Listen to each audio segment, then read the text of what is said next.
পালবাবু সংসারের অশান্তির হাত থেকে মুক্তি পাবার জন্য এক বন্ধুর পরামর্শে এক মৌলবীর কাছে গেলেন। কাল নিজের উঠান থিকা একটু মাটি লইয়া আবার এই সময় আইবা কেমন? যথারীতি পালবাবু পরের দিন মাটি হাতে উপস্থিত।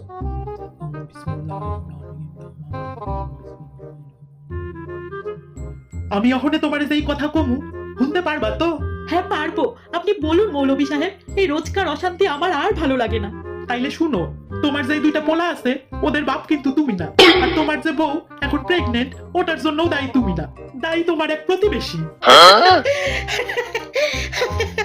হাসালেন মৌলভী সাহেব। তুমি কি পাগল নাকি তা?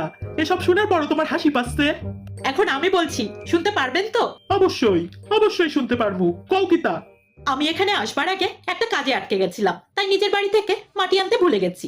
আপনার বাড়ির সামনে এসে মনে পড়ায় আমি আপনার বাড়ি থেকে মাটি নিয়ে আপনাকে দিয়েছি।